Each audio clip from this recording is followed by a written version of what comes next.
Présentation du P746 de location. Donc vous avez deux clés, la clé Fiat pour fermer les trois portes, porte chauffeur, passager et porte cellule. La petite clé ronde, c'est la clé pilote. Si vous voulez donc laisser les deux portes avant fermées, vous pouvez donc ouvrir avec la clé pilote sur la porte d'entrée.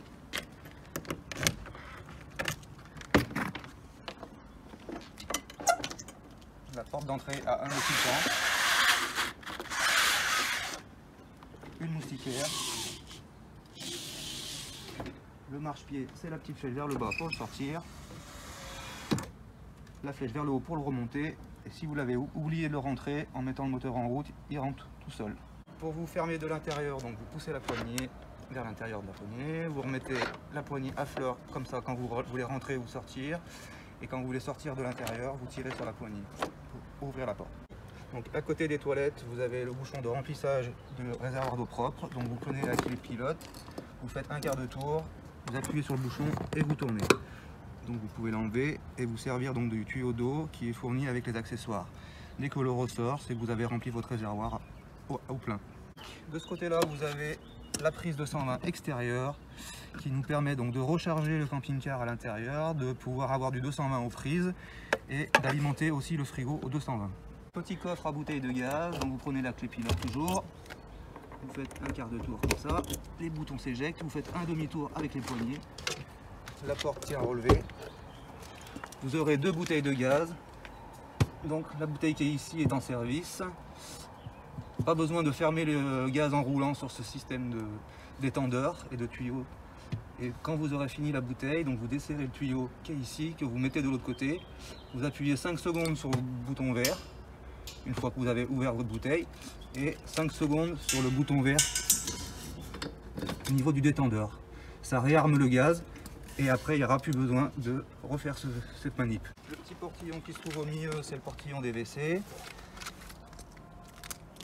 Donc vous aurez sur les toilettes un voyant lumineux qui va vous prévenir que le réservoir est plein. Donc à ce moment-là, il faut venir ici à l'extérieur, lever la poignée verte qui est là, tirer et sortir le réservoir. Pour vider, vous tournez votre bec qui est là, vous enlevez votre bouchon et vous appuyez sur le bouton vert qui est dans l'angle tout en inclinant le réservoir. Le bouton vert fait un appel d'air pour vraiment vider la totalité du liquide.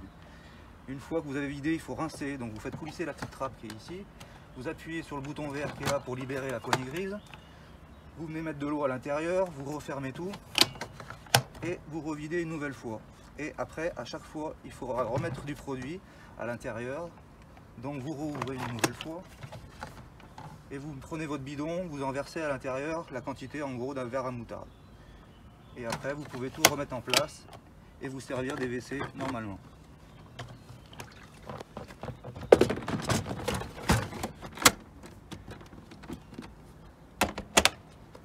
Donc juste après les bouteilles de gaz, vous avez une vanne d'évacuation des eaux grises.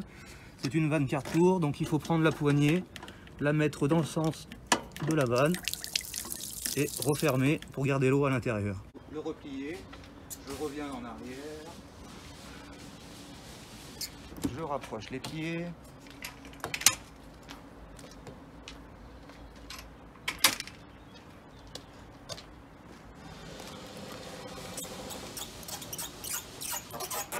voilà, je peux remettre les pieds dans la façade.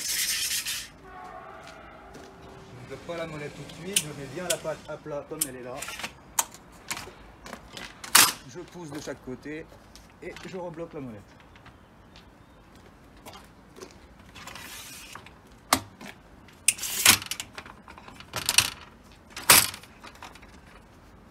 Et je peux finir de le replier.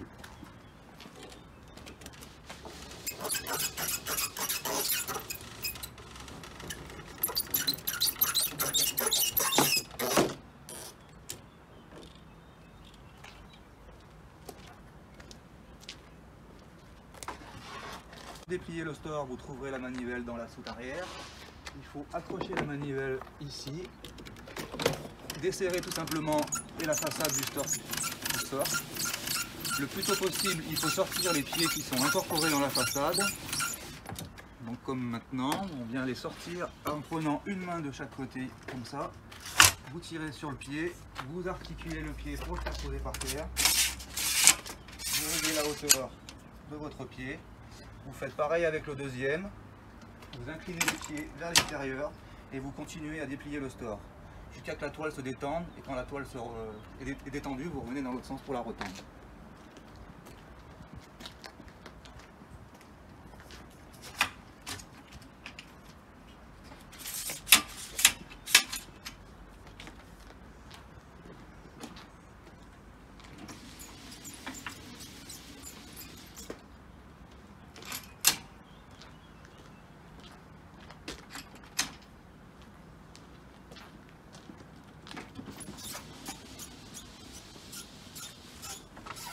Détendue, je reviens au sens et je la retends et le store est déplié à fond.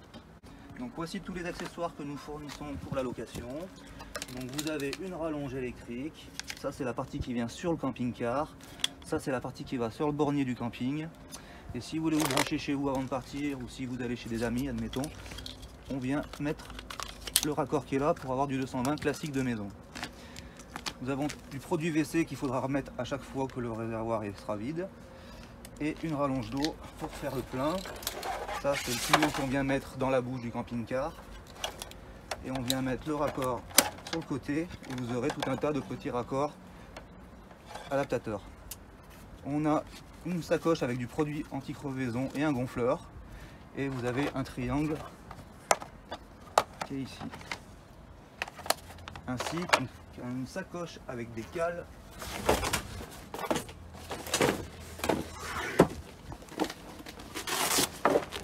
Qui nous permettent de mettre le camping-car de niveau en fonction du terrain.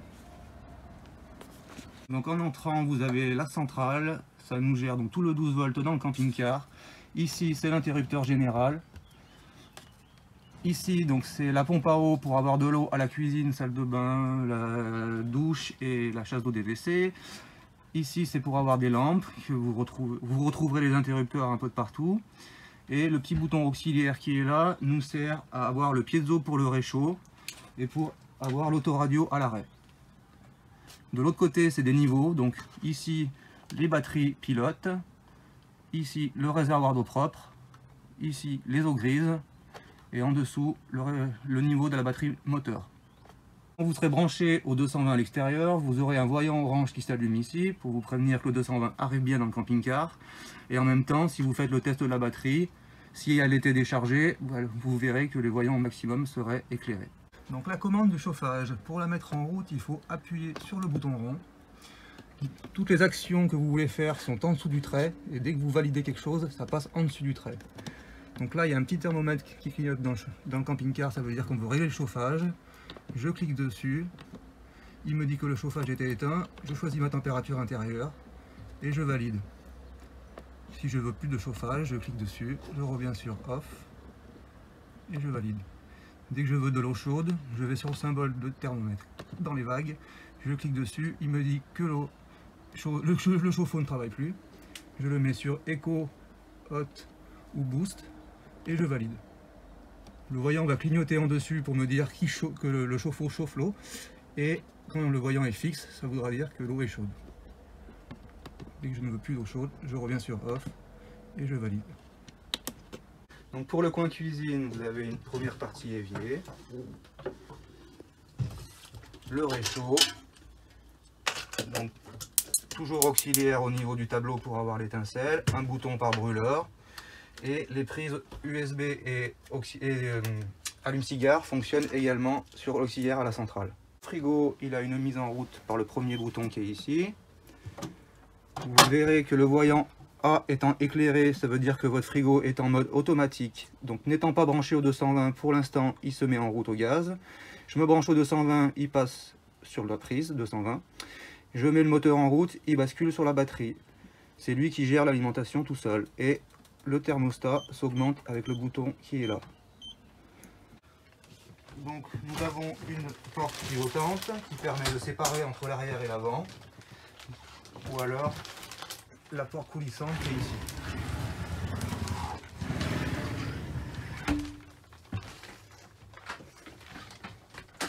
Nous avons les toilettes, bouton bleu pour la chasse d'eau, la petite trappe à faire coulisser avant de s'en servir. On met un petit coup de chasse d'eau et on referme. Les WC pivotent également. La douche, nous avons 2 portes à ouvrir pour les projections d'eau.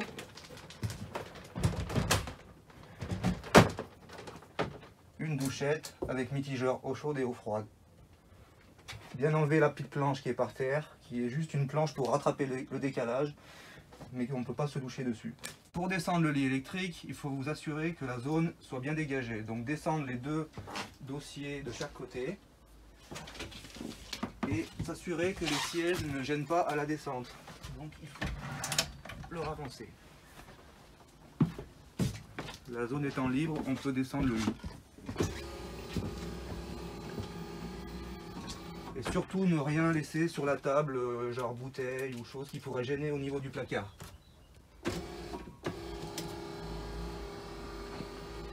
Voilà, le lit étant descendu au maximum. Vous aurez des filets de protection si c'est des enfants qui dorment en haut, l'échelle pour accéder au lit, et évidemment que nous pouvons mettre tous les occultants au niveau des fenêtres de partout.